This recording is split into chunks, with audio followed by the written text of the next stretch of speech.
Ce matin de ce témoignage poignant, très fort, d'une famille d'habitants de Clermont-Ferrand, impuissants face au trafic de stupéfiants qui sévit juste en bas de chez eux, qui gangrène la ville. Ils se sentent aujourd'hui abandonnés, Marine, par les pouvoirs publics. Oui, Marine, justement, est mère de famille et nous avons recueilli ses propos. Elle vit en face de l'un des principaux points de deal. Récit de son calvaire avec Adrien Spiteri et Sacha Robin. Ça c'est les guetteurs quand ils sont devant chez nous. Vivre en face d'un des principaux points de deal de Clermont-Ferrand, voici le quotidien de Marine.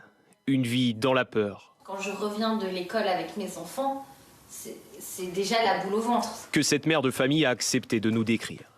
Par exemple, ma dernière petite fille, elle va changer de trottoir. Quand on rentre de l'école, elle va se mettre à pleurer et elle me dit « Non maman, je ne veux pas aller sur ce trottoir ».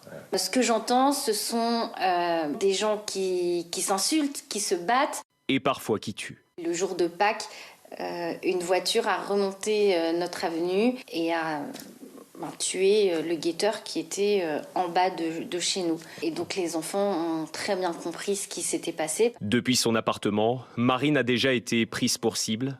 La raison, avoir vu depuis sa cuisine une vente de produits stupéfiants. Mon regard a croisé le regard de ceux qui étaient en train d'échanger de l'argent. Et c'est pour ça que, comme ma fenêtre était ouverte, que je me suis pris les jets de pierre.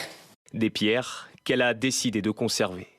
Malgré ce quotidien difficile avec ses enfants et son mari, elle a créé avec d'autres habitants l'association Maison Marie, dont le but est d'accueillir au sein d'un lieu de vie toutes les personnes qui subissent les violences du quartier. Aucun territoire n'est épargné. Et là, on voit bien qu'on n'est pas au pied d'une tour HLM dans une banlieue difficile d'une grande ville de France. On est dans une ville moyenne, autrefois sécurisée, où il faisait bon vivre il y a encore quelques années. Et c'est bien la preuve, l'illustration par l'image, et on l'a de nombreuses fois démontré sur nos plateaux, que ce trafic de stupéfiants gangrène absolument tout le territoire de France. Oui, les grandes villes, les moyennes villes, les petites villes... Le trafic submerge le territoire français. Là, on est plutôt dans un quartier bourgeois. Vous avez raison de le rappeler. On n'est pas au pied d'une tour HLM. Donc, il faut rappeler sans cesse qu'on ait les moyens ou pas. Le trafic de drogue est tel aujourd'hui que les principales victimes, ce sont les gens des quartiers, que ce soit des quartiers plus aisés ou des quartiers socialement défavorisés. Les principales victimes du trafic de drogue, ce sont les habitants qui habitent en face, par exemple, de ce point de deal.